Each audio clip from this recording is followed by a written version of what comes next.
দীর্ঘদিন ধরে ফুলজোর নদী থেকে অবৈধভাবে ড্রেজার দিয়ে বালু উত্তোলনে হুমকির মুখে রাস্তা, বাড়ি, বাজার, ফসলের জমিসহ বহু স্থাপনা। সিরাজগঞ্জ জেলার কামারখন্দ উপজেলার মুগবেলাই গ্রামে অবৈধভাবে বালু উত্তোলন করছে এলাকার কিছু প্রভাবশালী লোকজন। এতে ক্ষতি হচ্ছে সাধারণ এলাকাবাসীর।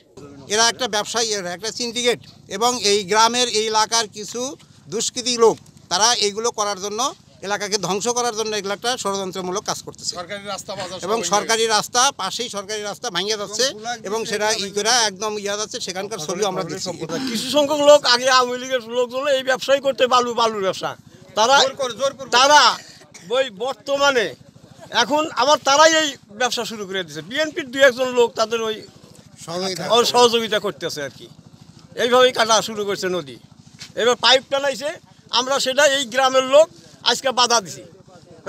আমরা কাটতে দেব না। অবৈধভাবে বালু উত্তোলনে সবচেয়ে ক্ষতি হচ্ছে ফসলের জমি, রাস্তা ও বসতবাড়ি। এ ব্যাপারে স্থানীয় প্রশাসনের কাছে বারবার জানানোর পরেও কোনো পদক্ষেপ নেওয়া হয়নি। আমি এই ব্যাপারে কামারখন্দ থানা ওসির কাছে লোক পাঠাইছিলাম, সেখানে তাদেরকে জিডি করার জন্যই করছি, কিন্তু তারা জিডি নাই। টিওনার সাথে কথা হয়েছে, এসিল্যান্ডের সাথে কথা হয়েছে, পানি উন্নয়ন বোর্ডের এক্সচেঞ্জের ওনার সাথে কথা হয়েছে। ওনারা বলছে যে এখান থেকে বালু কাটার কোনো পারমিশন নাই, সরকারিভাবে কোনো বালু কাটার পারমিশন নাই।